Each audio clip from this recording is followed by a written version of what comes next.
या जिस तरह से तेजस्वी यादव और राहुल गांधी ने सभा को संबोधित किया, तो उसको क्या लगता है कि वोटर अधिकार यात्रा को क्या बिहार में चुनावी मुद्दा बन पाएगा? नहीं, वो चुनावी मुद्दा नहीं बन पाएगा और ना ही वो चुनावी मुद्दा है। वोटर अधिकार यात्रा वो निकाल रहे थे, वो तो पहले ही हम लोग कह रहे हैं कि वोटर अधिकार यात्रा निकालें। अगर आपको आपत्ति है तो आप एफिडेविट लेके अपने कंप्लेंट को फाइल करिए ना।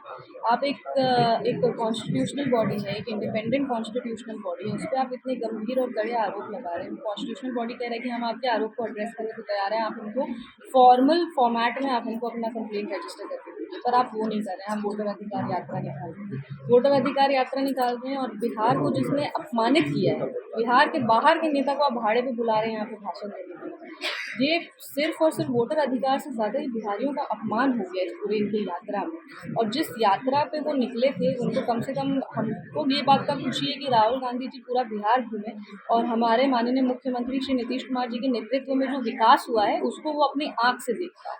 क्योंकि जिस तरीके से ये बिहार और बिहार वासियों को अपमानित करने वाले लोगों को बिहार में लेकर के आए हैं, बिहारियों को उसका करारा जवाब देना पड़ेगा। जो बिहार के डीएनए के बारे में बोले, आप उनको लेकर के आए। हिंदी भाषी बेल्ट में आप बुला करके नेता को तमिल में भाषण आप बोला रहे हैं। ये आप क्या स्थापित करना चाह रहे हैं कि बिहारी नेता जो हैं वो सशक्त नहीं है? आप क्या ये स्थापित करना चाह रहे हैं कि बिहार में वो कैपेसिटी नहीं है कि आपको बाहर से नेता लोग को बुला करके जो बिहारियों का अपमान किया उनको आप यहाँ पर बुलाएं? और वोटर अधिकार यात्रा भी आप वहीं लेकर के गए हैं जिसको एक पर्टिकुलर बेल्ट में ही आप अपना वोटर यात्रा निकालें। अगर आपको इतना ही कॉन्फिडेंस था अपने यात्रा पे, इतना ही कॉन्फिडेंस था, तो आप एनडीए की तरफ आप क्यों नहीं अपनी यात्रा को निकालें?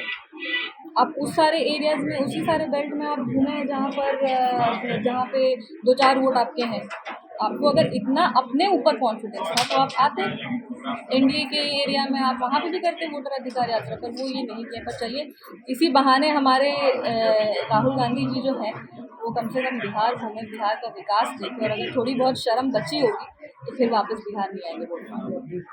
कुछ आज कार्यक्रम था और आप समरणालय में हमारे यशस्वी प्रधानमंत्री श्री नरेंद्र मोदी जी की बेहतरीन लीडरशिप में आज बिहार का जो भी जीविका निधि का संग्रह है उसको 105 करोड़ रुपए की राशि आवंटित की गई है। ये राशि कम ब्याज, मतलब लो इंटरेस्ट रेट उनको मिल सकता है, जो उनको आगे चल के आर्थिक रूप से स्वतंत्र होने में मदद करेगा। जब हमारी आधी आबादी स्वतंत्र होगी, सशक्त होगी, आत्मनिर्भर होगी, तभी जाकर एक बिहार का जो है वो पुनर्विकास हो पाएगा। महिलाएं बिहार के विकास में अहम भूमिका निभाएं, इस उद्देश्य के साथ इस बिल को लॉन्च किया।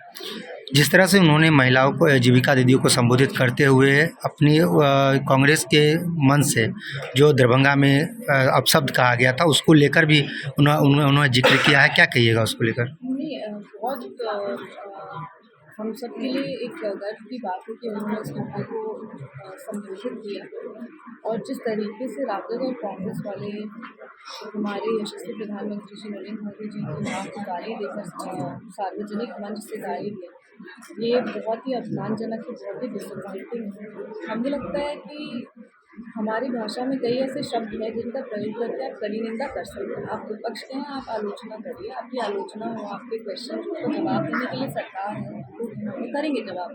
पर इस तरीके से गाली देना ये बहुत ही शर्मनाक है। और राजद और कांग्रेस की मेहरबानी से हमारे प्रधानमंत्री इस देश के प्रधानमंत्री हैं। ये विश्व का सबसे बड़ा लोकतंत्र है जिसके प्रधानमंत्री हमारे प्रधानमंत्री श्री नरेंद्र मोदी जी। तो किसी की मेहरबानी से, किसी की दया से वो प्रधानमंत्री बन गए, उनको जनता ने चुन के भेजा। तो ये कहीं ना कहीं सिर्फ हमारे प्रधानमंत्री की माँ का ही अपमान नहीं, ये हर बेटी, हर महिला का अपमान है। और इसके लिए सिर्फ हम जनप्रतिनिधि को ही नहीं, हर घर में इसके खिलाफ आवाज़ उठनी चाहिए कि राजनीति में ये इस तरह का नीच स्तर नहीं आना चाहिए, कभी भी नहीं आना चाहिए कि आप सार्वजनिक मंच से ऐसे शब्दों का प्रयोग करें। आप युवा पीढ़ी के लिए क्या सीख छोड़ के जा रहे हो? युवा राजनीति में आने वाला उनको कौन सा स्टैंडर्ड आप सेट करके दे रहे हैं? और अगर राजनीति में अब ये भी कॉमन हो जाएगा तो जो हर घर में बच्चे हैं वो क्या सीखेंगे, वो क्या सुनेंगे, वो क्या बोलेंगे आगे जाके? तो इसीलिए ये सारी चीज़ों के लिए हम लोग इसके खिलाफ हैं, इसके खिलाफ कड़ी आवाज़ उठाएंगे। और राजद और कांग्रेस वालों को इस विधानसभा चुनाव में जिस तरीके से उन्होंने हमारे प्रधानमंत्री की मां को अपमानित किया है, इसका उनको करारा जवाब देंगे।